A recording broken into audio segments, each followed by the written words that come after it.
This is London. Every year, around 17 million people visit England's capital with its iconic architecture, West End theatre and colourful statues. It's easy to see why London is considered the Empire Strikes Back of cities. But what if I told you, as phenomenal as London is, there are other places in the land of Anglosaurus Rex, places just as historic, joyful and at times drone-friendly as Londinium herself? Well, remain incredulous no more, because it's true. In fact, there are precisely 6 such places. Also, 6 is a digestible number and I did not have the time to make this video. So don't be upset that your favourite place wasn't included, simply drool like a toddler over the ones that were. Just don't get any on the keyboard. Okay, first up, nothing could be more removed from the stampede of London life than this place, the Lake District. An epic sprawling mountain region in England's northwest that was undoubtedly influenced by the paintings of Bob Ross. The Lake District is home to England's tallest mountain, Scafell Pike, which at roughly 3,000 feet is about a tenth of the height of Everest. Still, Judge me by my size, do you? If you're looking for peace of mind, a place to hike, and the house of poet and professional ponderer William Wordsworth, then look no further than the Lake District. But if cities are more your thing, then get on the M6 motorway and head 80 miles south to Liverpool. The 2008 European Capital of Culture, Liverpool is home to many iconic features such as Albert Dock, the Liver Building, and the most famous rock and roll group of all time, Paul McCartney and Wings. No, wait, the Beatles. I mean the Beatles. Either way, hang out at the Cavern Club where the Beatles played some of their early work. Saunter at a leisurely pace around the city's celebrated Walker Art Gallery. And if you're feeling so inclined, take a tour of Anfield, the stadium of what many consider to be Merseyside's second greatest football team. Comments below.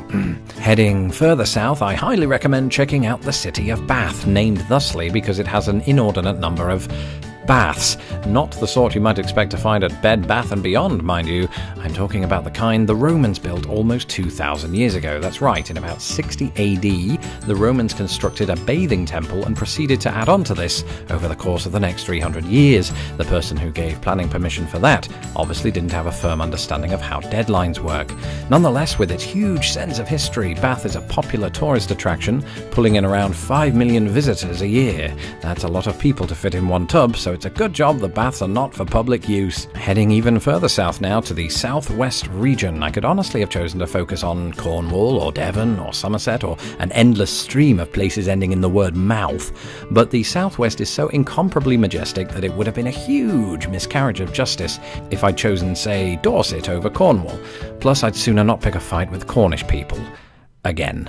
The southwest is one of those regions that non-Anglos perhaps don't imagine when they think of England, with its beautiful coastlines, quaint houses and penchant for homemade cider. The southwest is one of the few places where I, even when I lived in England, would happily go on holiday. Like a real holiday, not just a weekend away, but a full-on week-long vacation surrounded by sea, sun and crabs. But if you'd prefer a long-term holiday in, say, France, the most well-known exit point from England is this place, Dover. Dover is known for its pale white cliff faces, ferries, and a scene from the greatest awful film of all time, Robin Hood, Prince of Thieves. Its most famous landmark, of course, was also popularised by the Dame Vera Lynn wartime song, There'll Be Bluebirds Over the White Cliffs of Dover.